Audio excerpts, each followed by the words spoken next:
وَإِن يَتَفَرَّقَا يُغْنِ اللَّهُ كُلًّا مِّن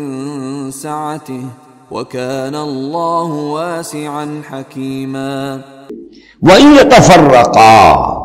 اب یہ بہت اہم موضوع ہے کہ ہمارے ہاں طلاق کے بارے میں جو یہ مشہور ہو گیا صحیح ہے، ان ابغض الحلال عند اللہ الطلاق، یہ حلال چیزوں میں سب سے زیادہ اللہ کو ناپسند جو ہے وہ طلاق ہے، لیکن اسے کفر کے درجے تک پہنچایا ہوا ہے۔ لڑائی چل رہی ہے، جھگڑا چل رہا ہے، مزاجوں میں موافقت نہیں ہے، ایک دوسرے کو کوس رہے ہیں، دن رات کا جھگڑا ہے، طلاق نہیں دینی۔ یہ احمقانہ طرز عمل ہے، بالکل احمقانہ، شریعت کی منشا کے بالکل خلاف۔ یہاں آپ دیکھیں کہ ایک طرح کی ترغیب ہے طلاق کی، ترغیب۔ وَإِن يَتَفَرَّقَا، اب اگر وہ متفرق ہو جائیں، علیحدہ ہو جائیں، سیپریشن جو آپ استعمال کرتے ہیں، سیپریٹ ہو جائیں، یغن اللہ کلا من سعتہ، اللہ دونوں کو اپنی کشادگی کشائش سے غنی کر دے گا۔ ہو سکتا ہے اس عورت کو بھی کوئی بہتر رشتہ مل جائے کہ جو اس سے اس کی سب مزاجی موافقت رکھنے والا ہو،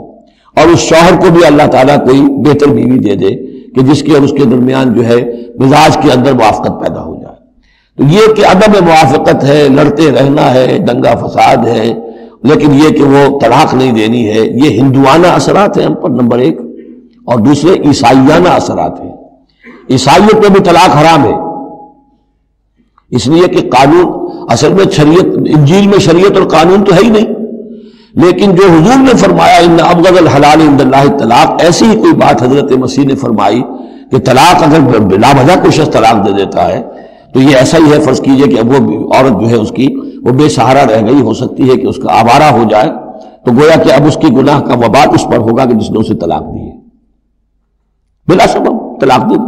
اب وہ عورت جو ہے اگر اس کی شادی اور نہیں ہوئی تو اس کی آوارگی کا امکان موجود ہے۔ تو اس کو سمجھنا چاہیے کہ یہ اخلاقی تعلیم تھی، یہ قانونی تعلیم نہیں تھی۔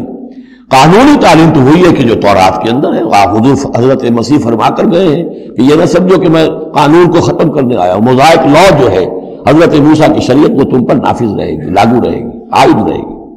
تو قانون قانون ہے، اور اس کے ساتھ اخلاق کی تعلیم ہوتی ہے۔ اس کو انہوں نے قانون بنا دیا، نتیجہ یہ ہوا جب تک بیوی کے اوپر آپ بدکرداری کا الزام ثابت نہ کر دیں آپ طلاق نہیں دے سکتے، لہذا وہ 100 طریقے کر کے پہلے اسے بدکردار بناتے ہیں اور پھر اس کا ثبوت لیتے ہیں، تب جان چھڑاتے ہیں، ورنہ جان چھوڑ نہیں سکتی۔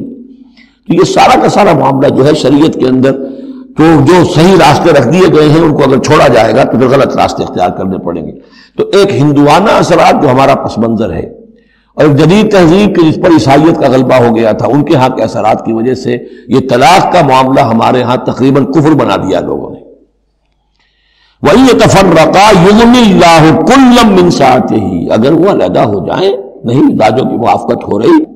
وَكَانَ اللَّهُ وَاسِعًا حَكِيمًا، اللہ بڑی وسعت رکھنے والا ہے، بڑی سمائی رکھنے والا ہے، اس کے خزانے بڑے وسیع ہیں، حکیم ہے، حکمت والا ہے، اس کا ہر حکم جو ہے وہ حکمت پر مبنی ہے۔